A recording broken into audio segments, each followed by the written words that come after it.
Sir sir एक चीज और रिकॉर्डिंग पूछनी चाहिए। थी। हाँ बोलो बोलो। वैसे तो वो क्वेश्चन आगे का है जो संडे मंडे वाला था ना वो क्वेश्चन, सर उसमें मैंने डिक्शनरी बना के करा था, तो उसमें वो कोई क्वेश्चन तो दिक्कत सही नहीं है। नहीं, हाँ, वो हो तो रहा है पर हर बार कंपाइलर पे वार्निंग आती है अजीब सी। आप दिखाना डिक्शनरी कैसे बना लिया, पाइथन में बना रहा है क्या? नहीं सर इसी में ही उसमें लिखाया था क्लास डिक्शनरी में, तो नेट पे से देखा था। तो उसको छोड़ो ना, सिंपल लॉजिक से बनाओ। नेट से उस प्रोग्राम तो कम देखो, खाली एक नहीं दो नहीं कभी सर कभी नहीं खाली समझ में आया तो। डिक्शनरी देखी थी, प्रोग्राम नहीं देखा था सर, खाली डिक्शनरी देखी थी। डिक्शनरी कैसे एकदम बनाते पक्का नहीं देखा, नजर नहीं पड़ा प्रोग्राम पे? नहीं तो सर प्रोग्राम तो था ही नहीं ना, मैंने देखा था डिक्शनरी कैसे बनाते हैं जावा में। चलो ठीक है, ठीक है तब अच्छी बात है। चलिए बेटा अब एक क्वेश्चन है, अब अगली क्वेश्चन में ट्विस्ट करते हैं कहानी आपको। ये बच्चों सी के बच्चों के हिसाब से वो सही है, सी के बच्चों के हिसाब से वो क्वेश्चन सही है। अगला क्वेश्चन को मैं ट्विस्ट करता हूँ। अगला क्वेश्चन क्या कहता है, आपको लॉजिक लगाना है खुद। इस क्वेश्चन में हम ये सब एक क्वेश्चन आपको बना नहीं रहे, एक क्वेश्चन इसमें मैं बना दूंगा आपको आगे चल के जब नहीं बनेगी तो। ठीक है, अगला क्वेश्चन क्या कहता है, अगला क्वेश्चन आपका क्या है कि सर अगर इंप्लाई की बेसिक सैलरी आपका ये दिया हुआ है, इंप्लाई की बेसिक सैलरी दिया हुआ है, बेसिक सैलरी के अनुसार एक कैलकुलेट करना है, बेसिक सैलरी के अनुसार सर एक कैलकुलेट करना है, इंप्लाई की बेसिक सैलरी के अनुसार एक कैलकुलेट करना है, सपोज मान लो। ठीक है, अब यहाँ पे ये लॉजिक रहा, ये लॉजिक रहा। हमने सभी रिकॉर्डिंग दिया बेटा? अच्छा ठीक है, मैं मेल आईडी शेयर कर दूंगा आपको। ठीक है, अभी यहाँ पे गौर कीजिए। अब अगला बेसिक सैलरी क्या कहता है, अगर बेसिक सैलरी आपका 10,000 से ज्यादा है, ठीक है, basic salary is less than equal to 10,000, मतलब कि एक बीएस वेरिएबल लेंगे, सारा वेरिएबल फ्लोट टाइप का डिफाइन कर लो, सारे वेरिएबल फ्लोट टाइप का डिफाइन कर लो। अगर BS is less than is equal to, BS is less than is, BS is less than equal to क्या होगी आपका, BS is less than equal to 10,000, BS is less than equal to 10,000। ठीक है, less than equal to 10,000। अगर less than equal to 10,000 है, मतलब 10,000 से आपका छोटा है, छोटा है, तो आपको क्या निकालना है, आपको सर कैलकुलेट करना है आपको। 10,000 से अगर छोटा है तो कैलकुलेट क्या करना है सर, एचआरए कैलकुलेट करना है। मतलब कंपनी देती है, मतलब या गवर्नमेंट देती है, जितना बेसिक सैलरी आपको अगर 50,000 सैलरी होती है, मिल रही है इन हैंड, एक बार 50,000 मिल रही है, तो एक्चुअल में 50,000 सैलरी नहीं होता है, वो आपका डिफाइन होता है बेसिक सैलरी। उस बेसिक सैलरी के अनुसार हर एक कंपनी उस पर कैलकुलेशन देता है। कभी आप लीगल नोटिस वगैरह डालोगे ना, मान लो 2 महीने की छुट्टी पे गए, ठीक है, अब कंपनी सैलरी रोक दी है, तो लीगल नोटिस डालोगे ना तो बेसिक सैलरी के अनुसार ही सैलरी मिलेगा। उस समय एचआरए या डीए टीए होता है, वो सब काट लेता है ना जी, यही होता है ना आप लोग का, यही सब कैलकुलेशन होता है, सही बता रहा हूँ मैं? तो वो सब आपका बेसिक सैलरी, बेसिक सैलरी पे स्केल पे डिफाइन होता है, जो भी होता है। सब सपोज मान लो कि अगर मान लो जिसकी बेसिक सैलरी 10,000 है बेटा, अब 10,000 सैलरी है तो उसके अनुसार कैलकुलेशन होगा। कैलकुलेशन क्या होगा, मान लो कि आपने वेरिएबल डिफाइन कर रखा है, सारा वेरिएबल, अब मैं लॉजिक भी बता ही दे रहा हूँ, प्लॉट टाइप का है। क्या डिफाइन किया, बेसिक सैलरी, बेसिक सैलरी आप इनपुट करोगे, ध्यान रखना, नेक्स्ट प्लॉट से इनपुट करोगे बेसिक सैलरी, एचआरए वेरिएबल, सबकी जो वेरिएबल का वैल्यू इनपुट नहीं कर रहे हो या सभी वेरिएबल का वैल्यू जावा के इनसाइड में 0.0 से इनिशियलाइज कर दोगे। बाय डिफॉल्ट एफ होता है, फ्लोटिंग वैल्यू के लिए एफ देना पड़ता है, सब लोग जानते हो, सब लोग जानते हो। ठीक है, अब बच्चे मैंने वेरिएबल डिफाइन कर लिया HRA, HRA HRA is equal to, HRA equal to मैंने डिफाइन कर लिया। दूसरा डिफाइन कर लिया डीए, डीए को भी मैंने 0.0 एफ से इनिशियलाइज कर दिया, 0.0 एफ से इनिशियलाइज कर दिया। मैंने एक डिफाइन कर दिया ग्रोस सैलरी, ग्रोस सैलरी क्या होती है पता है ना, ग्रोस सैलरी मतलब कि वो कैलकुलेट करने के बाद निकलेगा, ठीक है, कैलकुलेट करने के बाद निकलेगा gross salary, basic plus HRA plus DA. ठीक है, अब इसमें डीए तो आपका इसको कैलकुलेट कीजिएगा तो फाइनली निकल गया ग्रोस सैलरी। ठीक है, पहले ए लॉजिक हो गई। अब इसमें कुछ प्रोग्राम में मैं ऐड कर रहा हूं, आपको दिमाग में सेट कर लेना है क्या मैं ऐड कर रहा हूं पीछे। देखिए बेसिक सैलरी अगर मान लो बीएस वेरिएबल है, 10,000 है, आपको 2 स्टेटमेंट बन रहा है बेटा, तो इसका मतलब कर्ली ब्रेसेस लगेगा। क्या बनेगा कर्ली ब्रेसेस लगेगा, क्या कर्ली ब्रेसेस बनेगा सर, एचआरए कैलकुलेट हो रहा है, HRA is equal to, HRA is equal to basic salary का, बेसिक सैलरी का कितना, बेसिक सैलरी मल्टीप्लाई बाय पहला क्या है 20%, तो 0.2 आती तो है जी। अभी यहाँ पे एफ लगा देना क्योंकि प्लॉट है। अब उसी तरह से आपका क्या निकालना है, डीए निकालना है, डीए निकालना है, DA is equal to, DA is equal to basic salary का, बेसिक सैलरी का मल्टीप्लाई बाय पहला क्या हो जाएगी 0.8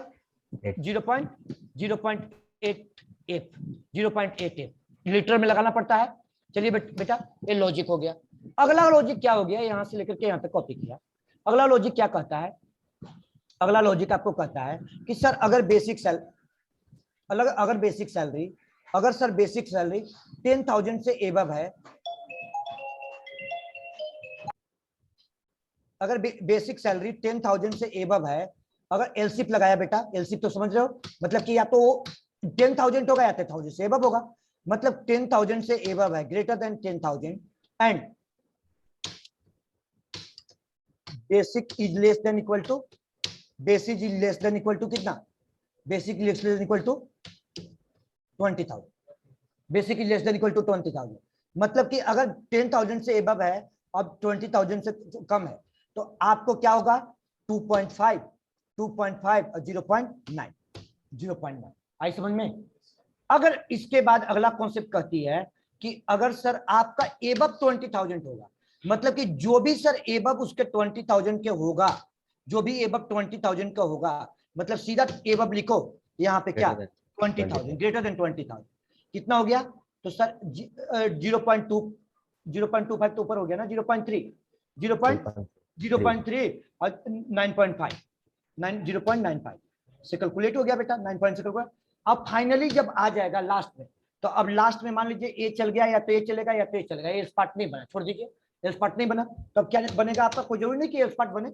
अब निकाल लीजिए ग्रोस सैलरी, आकाश समझ में आ रहा है ना, कोई दिक्कत तो नहीं हो रहा है आप लोग को, कोई दिक्कत तो नहीं हो रहा है किसी को, अभिषेक आया है जी।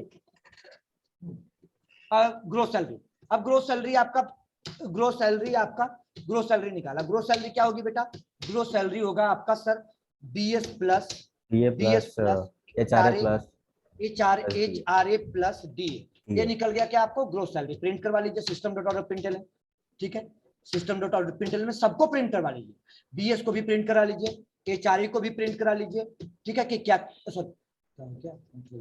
क्या आपको एचआरए आया, बीएस को प्रिंट करवा लिया, ठीक है, क्या एचआरए आया है उसको प्रिंट करा लीजिए, एचआरए आया है उसको भी प्रिंट करा लीजिए, क्या आपका डीए आया है उसको भी प्रिंट करा लीजिए, क्या आपका ग्रोस सैलरी आया है उसको भी प्रिंट करा लीजिए, ठीक है, फाइनली ग्रोस सैलरी को, मतलब कि वो सब आपको पता भी चले, स्टेटमेंट बढ़ेगा, कोड समझ में आएगा, एचआरए डीए। अब बेटा अभी यहाँ पे हमें लॉजिक लगाना है, लॉजिक क्या लगाना है आपको, एडिशनल कॉन्सेप्ट बता रहा हूँ, इसमें आपको ऐड करना है, कॉन्सेप्ट ऐड करना है, क्या ऐड करना है, कंपनी जो है या गवर्नमेंट जो है प्रोविडेंट फंड लेती है कि नहीं लेती है, बताइए हमको, काटती है प्रोविडेंट फंड, क्या होता है, सैलरी से कटता है कि सैलरी में ऐड होकर मिलता है, मुझे बताइए, प्रोफेशनल एम्प्लॉय कटता है ना, चलिए भाई, अब उसके लिए भी भाई रूल है, ऐसा नहीं है कि जिसकी सैलरी 10,000 है, 8,000 रुपए 6,000 रुपए सैलरी है उसको भी पीएफ कटेगी, नहीं, उसके भी रूल है, मान के चलो एक मिनिमम मान लो, जिसकी सैलरी अब कंडीशन मैंने नया दे दिया, नया कंडीशन दिया यहां से, और जिसकी सैलरी मतलब कि ग्रोस सैलरी जिसकी बनेगी कितना, greater than equal to 20,000, greater than equal to आपका ग्रेटर देन इक्वल टू 20,000, अगर मान लीजिए 20,000 अगर उसको बनता है सैलरी, अगर पीएफ बनता है तो उससे आपका पीएफ उसको कटेगा, कितना कटेगा उसको 10%, मैंने पीएफ लिख दिया, समझ रहे हो ना, 10% आपका पीएफ कटेगा, पीएम 10% आपका कटेगा, ठीक है। इसके बाद आपको निकालना क्या है, नेट सैलरी, मतलब कि 10% ग्रोस सैलरी में से ग्रोस सैलरी का 10% निकालो, और 10% निकालने के बाद, ग्रोस सैलरी का 10% निकालने के बाद जो तुम्हारा नेट सैलरी निकलेगा, तो पीएफ नेट सैलरी निकलेगा, तो ग्रोस सैलरी माइनस नेट, जो gross salary net salary equal to gross salary minus PF, कितना पीएफ कटा, तो वो आपको निकल गया नेट सैलरी, आगे समझ में, तो ये लॉजिक आपको राइट करना हो जाएगा। ये जावा को बच्चों को मैं देता हूं, केवल जावा को ही देता हूँ, सी प्लस को छोड़ देता हूँ, क्योंकि भाई उनको इतना दिमाग नहीं चलता, आप लोग को नहीं दिया है ना, देखिए सी के बच्चे हैं मुस्कुरा रहे हैं कि सर ने हमको नहीं पढ़ाया, तो ये आपको नहीं पढ़ाया उस समय, भाई उस समय पहले जितना पढ़ा उतना तो समझ लो, तो ये बात होती है। अभी यहाँ पे आपको लॉजिक की बात आती है, अगर जिसकी सैलरी आपका ग्रोस सैलरी मान के चलो कि अब आपका 20% greater 20,000 is equal to greater than था,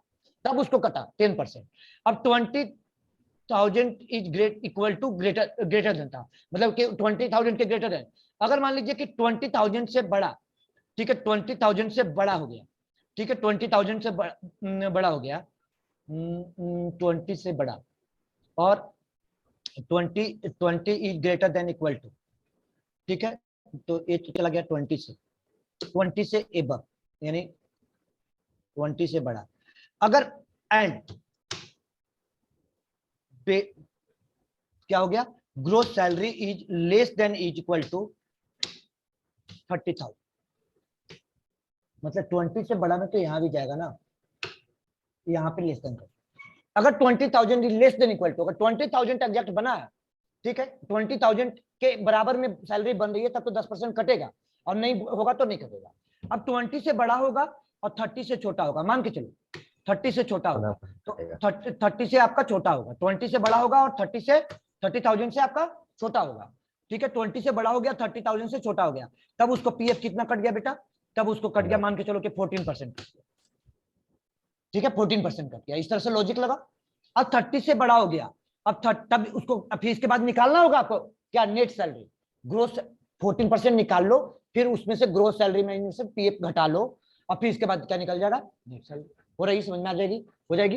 अब बच्चे इसके बाद अगला लॉजिक क्या ऐड करना है आपको, दिमाग में सेट हो गया ना सबका उसी क्वेश्चन में, ठीक है। अगर उसी सैलरी में आपका 30 से एबव और जो भी मान के चलो 30 से जो भी एबव होगा, तो 30 से जो भी एबव होगा, जो भी बनेगा, मान के चलो अभी तरी पे स्टॉप करें उसको, 30 से एबव जो भी होगा, 30 से बड़ा जो भी हो गया, तो उसको क्या ग्रोस सैलरी का कितना कट जाएगा, पीएफ 20% पीएफ कट जाएगा, इससे पीएफ ज्यादा तो हमको नहीं लगता इकट्ठा होगा, चलिए इस पीएफ ये कट जाएगा, जो कटेगा कटेगा, ये आपका लॉजिक हो गया, ये पीएफ उसकी कट जाएगी, ये लॉजिक रहा।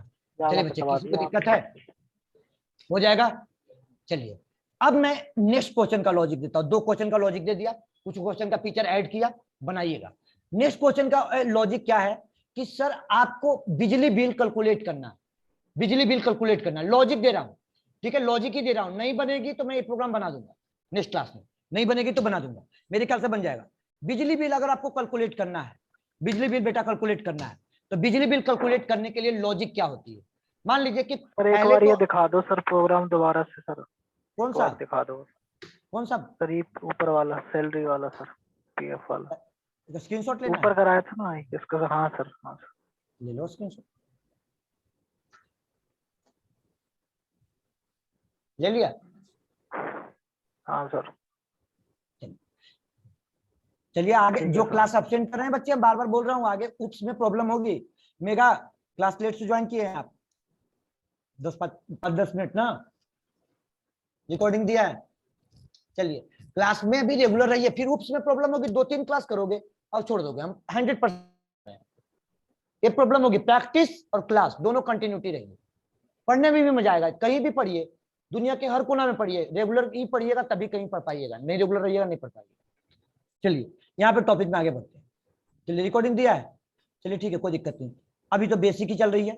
आइए अगला क्वेश्चन में मैंने आया, अगला क्वेश्चन क्या मैंने कहा कि सर एक क्वेश्चन आपका कहाँ पे पेस्ट हो गया जी, यहाँ पेस्ट हो गया।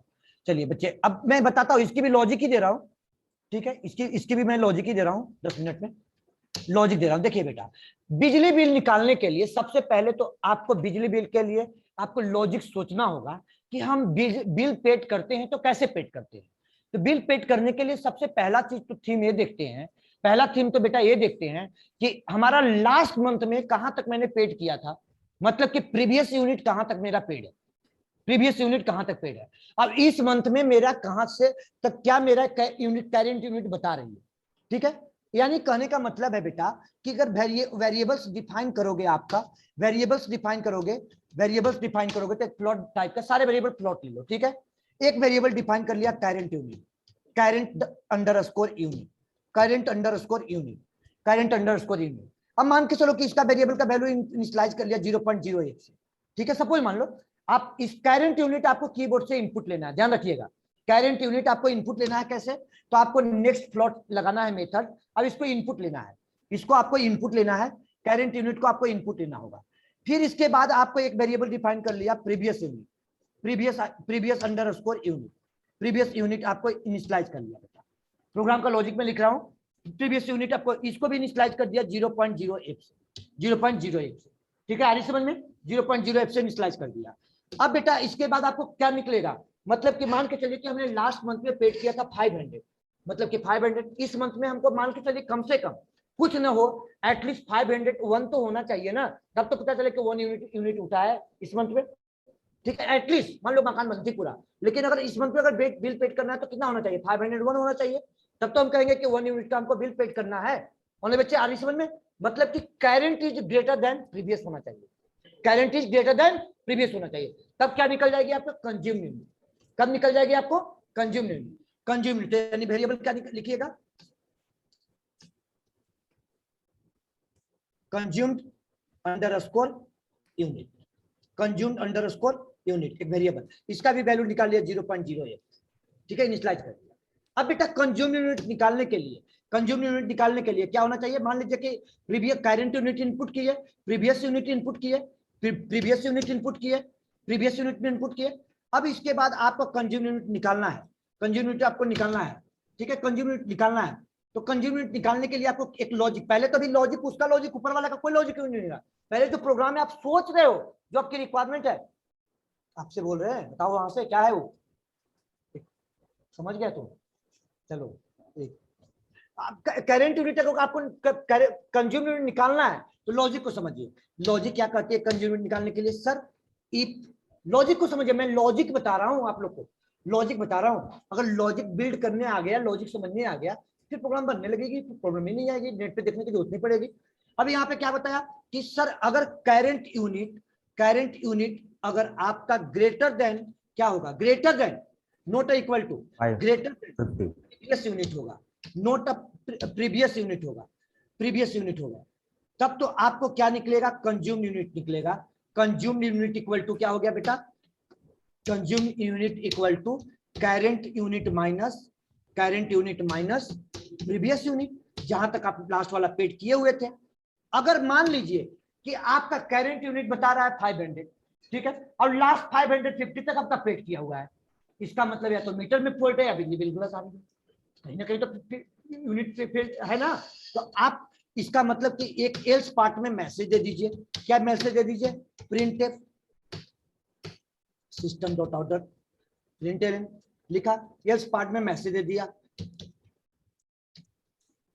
प्लीज वेरीफाई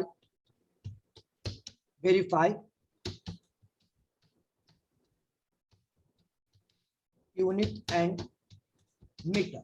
आई समझ में भैया, वेरीफाई कर लो यूनिट को, यूनिट सही आई है कि नहीं, या मीटर को वेरीफाई कर लो। अगर सब कुछ सही आ गया, मतलब यहां तक बेटा निकल गया, सही निकल गया, निकला सही, तब तो इसकी वैल्यू कंज्यूम का निकल जाएगी, और नहीं तो क्या रहेगा 0.0 रहेगा, बिल्कुल रहेगा 0.0। जावा में जानते हैं ना सभी वेरिएबल का वैल्यू इनिशियलाइज करना पड़ता है, तभी मैं इनिशियलाइज करके चल रहा हूँ। कहीं पे मान लीजिए उसका वैल्यू सेट नहीं हो पाया तो फिर तो उसका कंपाइल टाइम एरर दे देगी। अब इसके बाद आपका कंडीशन चेक होगा, क्या कंडीशन चेक होगा बेटा, गौर कीजिए, कंडीशन मैंने प्रोग्राम ही लिख दिया, प्रोग्राम में कोई लिखने की जरूरत नहीं है, बस कोडिंग ही लिखना है, लगभग लॉजिक आपको लिख दिया है। देखिए प्रोग्राम में कंडीशन क्या लॉजिक लगाना है, अब यहीं से कंडीशन, अभी यहां से रियल एग्जांपल वाला सेट हो गया कि सर फर्स्ट 50 यूनिट, मतलब कि सर अगर आपका कंज्यूम यूनिट, पहला कंडीशन सर कंज्यूम यूनिट, समझ में आ रही है ना आप लोग को, क्या कोई दिक्कत तो नहीं हो रहा है सर, कंज्यूम, अगर कंज्यूम यूनिट देखिए बेटा, consume unit sir greater than equal, less than equal to क्या है, लेस देन इक्वल टू आपका 50 है, तो इसका मतलब कि क्या, लेस देन इक्वल टू आपका 50 है, consume unit less than equal to आपका 50 है, तो इसका मतलब क्या निकालेगा, कैलकुलेट करेंगे बिल कैलकुलेट होगा, बिल इक्वल टू 0.008 एक वेरिएबल और डिफाइन कर लिया, क्या एक वेरिएबल और डिफाइन कर लिया, TOT total underscore bill equal to 0.08। मान लीजिए कोई कैलकुलेशन नहीं हुआ, गलती हो गया, तो फिर उसका वैल्यू 0 रह जाएगा, ठीक है। अब यहाँ पे कंज्यूम यूनिट, अब एक ही स्टेटमेंट तो बन रहा है, एक से ज्यादा तो बन नहीं रहा है, तो बिल इज इक्वल टू क्या हो जाएगा बेटा, bill is equal to consumed multiply by क्या, कंज्यूम्ड मल्टीप्लाई बाय 0.5, ये तो है ना, 50 पैसा है ना भाई, कांग्रेस की गवर्नमेंट थी एक जमाने में, थी ऐसा, चलिए ठीक है 0.05। अब यहाँ निकल गया। अब आइए अगला बिल आया एल्स। चलिए अब नेक्स्ट कॉन्सेप्ट क्या कहता है, अगर सर 50 से एबव है एंड क्या है, consumed is greater than, consumed unit is less than equal to क्या 100, तो आपको क्या कैलकुलेट हो जाएगा 0.75। आ रही समझ में। अब अगला लॉजिक क्या कहती है आपका बेटा, अरे प्रोग्राम में केवल इनपुट का लॉजिक ही लिखना है, नहीं तो प्रोग्राम लिख दिया आपको, कहाँ पे मल्टीप्लाई होगा ना, इक्वल टू नहीं होगा भाई, मल्टीप्लाई होगा, ठीक है, मल्टीप्लाई ही होगा। चलिए यहाँ पे आ गई और तो कोई दिक्कत नहीं है। चलिए बच्चे अब आइए यहाँ, अगर कंज्यूम्ड इज ग्रेटर देन, क्या consumed is greater than equal to 100, greater than equal to 100 and कितना लेस देन इक्वल टू 250, 250 मतलब इस पे सेट हो गया 250, तो आपका क्या हो गया 0.0 एबव 100 मतलब 1.2 पैसा, 1.2 पैसा। ठीक है, अगर बेटा जो भी कैलकुलेशन होगा, किसके कैलकुलेशन होगा, जो भी कैलकुलेशन होगा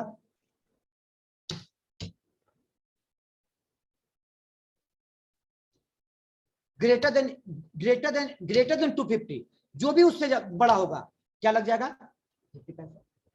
आगे आई समझ में? एक क्या निकल गया, तो बिल निकल गया। बिल को प्रिंट करवा लीजिए, सबको प्रिंट करवाइए, जो निकाल रहे हैं सभी लॉजिक को ट्रेस करते हुए प्रिंट कराइए। बिल को भी प्रिंट करा लिया मान लो। अब अगला क्या निकालना है, टोटल बिल। टोटल बिल जितना भी बिल आएगा सर उसमें 20% हम एडिशनल चार्ज लेंगे। ठीक है, 20% एडिशनल चार्ज लेंगे। इसका मतलब परसेंटेज निकालने का लॉजिक क्या होता है बेटा, बताइए। Total bill T O, total bill equal to क्या हो गया, bill plus total bill bill into equal to bill plus क्या, बिल मल्टीप्लाई बाय 0.2 एफ लिखना पड़ेगा, यहाँ प्लॉट चल रही है 0.2 एफ, तो क्या निकल गया, टोटल बिल निकल गया, बिल्कुल निकल गया। अब बाकी बेटा प्रोग्राम लिख दिया। 3 प्रोग्राम मैंने बताया लॉजिक, बस आप लोग जावा स्टूडेंट है, जितना हो सकता है मेहनत कीजिए। यहाँ कोर में मेहनत कीजिए, बेसिक में मेहनत कीजिएगा। ये सी का ही प्रोग्राम चल रही है, मैंने कोचिंग का भी तो नाम दे दिया उसी तरह से। ये आपका सी का बेसिक प्रोग्रामिंग में कर लिए ना, जावा आपको आसान लगे, जैसे अभी तक लग रही थी आसान, मतलब कोई भी आपको डिफिकल्ट नहीं लगा, जावा आसान। ठीक है, आपको इसी तरह से हम अगर कहोगे तो एक की जगह पे 2 क्लास और दे देंगे लूप में, 2 क्लास लूप में हम देते हैं, 3 क्लास देते हैं, तो 3 क्लास की जगह 4 क्लास देंगे। पढ़ने मेहनत करोगे तो मैं दे दूंगा, जब मेहनत नहीं करोगे तो फिर मजा नहीं आएगी पढ़ाने में। ठीक है, तो आप मेहनत करोगे तो अरे भाई क्या होगी, कौन सा किसको एग्जाम देना है, किसी को एग्जाम देना है क्या, चलो 2 क्लास ज्यादा होगा और क्या होगा, 2 क्लास ज्यादा होगा, सर ने 2 क्लास ज्यादा पढ़ा दिया, 2 दिन ज्यादा, 2 दिन के बाद ही उपसे स्टार्ट हो गई। लेकिन आप मेहनत करोगे तो हमें पढ़ाने में भी अच्छा लगेगा। लेकिन करो टोटल भी, यहां तक सभी बच्चों को मैंने बता दिया। अब ये लॉजिक दिया एफएस का, अगली कॉन्सेप्ट आता है स्विच के। ठीक है, स्विच के एक हमारे न्यू सर आए हुए हैं, यहां तक किसी को दिक्कत तो नहीं है ना बेटा। ये मैंने फाइल को सेव भी कर दे रहा हूँ आपके फोल्डर में, लॉजिक मैंने बनाया है, कभी हुआ टाइम मिला तो मतलब उस प्रोग्राम के साथ कभी शेयर कर दूंगा। ठीक है, आप ही के फोल्डर में मैं शेयर कर दे रहा हूँ, एक शेयर कर दे रहा हूँ। लास्ट क्लास में हम लोग यहाँ तक करके क्वेश्चन नंबर कौन सा है, 19, 20, 21 है ना, 19 क्वेश्चन नंबर 19, 20, 21 ये आपको शेयर मैं कभी कर दूंगा। ठीक है बच्चे, अब यहाँ पे आपको आज की क्लास में यहाँ तक तो बता दिया, प्रोग्राम बनाइए, दिक्कत होगा मैं देखूंगा। किसी दिन किसी बच्चे बोल रहे हैं नहीं सर आज अभी लॉजिक कुछ बता दीजिए, तो लॉजिक ही बता दूंगा, आज बताया ना। और जैसे बैच चल रही है, बैच को बढ़ने दीजिए, जहाँ बहुत लंबा सिलेबस होता है, और मेहनत कीजिएगा तो हम और बीच बीच में बताते रहे। चलिए आइए, अब एक टॉपिक, अगला नेक्स्ट टॉपिक आपको बचा है स्विच केस स्टेटमेंट। ठीक है, switch case statement, switch case statement यहाँ तक मैंने जो सिंटेक्स पढ़ाया था उसके सारे एग्जांपल्स करवा दिया, लेकिन न्यू सर आए हुए हैं। ठीक है, हमारे साथ जुड़े हैं, न्यू सर जुड़े हुए हैं आज। ये सर आप लोग को बस पढ़ा देखेंगे, देखिए आप लोग भी क्लास ले रहे हैं। ठीक है, वो टॉपिक आपको स्विच केस का टॉपिक सर जिसका नाम सरांश सर हुआ ना, सरांश सर।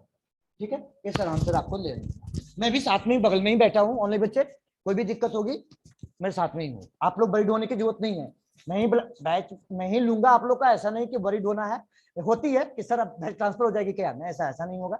अगर इनसे अच्छा लगेगा, इनसे ही करना होगा तो इनसे ही करवा दूंगा। ठीक है, लेकिन सर क्लास आपको लेंगे। अभी एक बार देखिए, आप अपने लेंगे हम लोग का क्लास? हाँ मतलब क्लास लेंगे, आज की क्लास सर आंसर लेंगे, अभी डेमो के तौर पे ले रहे हैं, मतलब उनकी मतलब सर अभी पढ़ा रहे हैं। ठीक है, और आप? भाई मैं भी लूंगा, मैं बोल रहा हूँ मैं भी लूंगा, मैं ही रहूंगा। मतलब मान के चलो कि सर की डेमो हो रही है, अब सब सुन लो कहानी, अब तो समझ गए ना बात को। ठीक है, तो कल से तो आपका रेगुलर रहेगा ना? अरे भाई हम भी रहेंगे रेगुलर, सर भी हमारे साथ ट्रेनिंग में है। ठीक है, और जो भी सर दिक्कत वो होगी मैं अच्छे नहीं पूछ सर वो मैं नहीं पूछ रहा हूँ।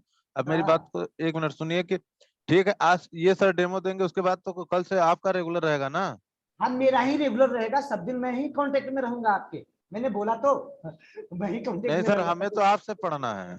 हाँ हम भी कांटेक्ट, हमको पता है कि हम ही से पढ़ना है तुम्हें, मैं ही रेगुलर रहूंगा, आपको दिक्कत नहीं होगी। मतलब ये सर की डेमो की क्लास के तौर पे समझिए कि इनकी एक क्लास कभी 2 क्लास ऐसा है भाई, इनको एक हमारे माहौल में डलने के लिए, ये भी कहीं अच्छी जगह से रेपुटेड जगह से पढ़ा करके आ रहे हैं, तो हमारे माहौल में डलने के लिए, हमारे बच्चों के साथ जुड़ने के लिए, न्यू बच्चों के साथ जब ये पढ़ाना शुरू करेंगे तो इनकी एक तरह से ट्रेनिंग हो रही है, ठीक है, मतलब ये समझिए। तो अब आपको जो भी अच्छा लगेगा, जो इनको कमी बेसी होगा, आपको जो कमी बेसी आप बताओगे कि सर हमें ये लगा अच्छा, तो मैं इनको इनको गाइड करूंगा कि सर आप ये बच्चे आपको बोल रहे थे, आप ये सुधार लो, क्योंकि हमारी भी ऐसी हुई होगी, ऐसा थोड़ी ना हुआ होगा कि हमारी भी नहीं होगी, हमारी भी हुई है ऐसा, सभी की होती है, आप भी जाओगे, कोई टीचर का कहीं इंटरव्यू नहीं होता है, बस सर आप कभी आदत हो गई है फाइनल है। आपसे न पढ़ने की, हाँ बस मैं ही और मुझे मैं नहीं ही लगता कि पढ़ाऊंगा आपसे बेटा, मैं बेहतर कोई बोल रहा पढ़ा हूँ मैं सकता ही है हमें। पढ़ाऊंगा मैं ही पढ़ाऊंगा, इसीलिए तो मैंने पहले स्टार्ट किया, नहीं तो मैं ही पढ़ाऊंगा, आप वरीड मत हो। 1 घंटे की क्लास अभी इनसे करो आप, ठीक है, मीटिंग को स्टार्ट कर लो, स्विच केस का सिंटेक्स के साथ स्टार्ट करेंगे, न्यू टॉपिक के साथ, ठीक है, आप वरीड मत हो, जो भी दिक्कत होगी मैं अगेन टॉपिक को पढ़ाऊंगा, ठीक है, आप अगेन से रिपीट करोगे तो सब लोग ज्वाइन करो बच्चे।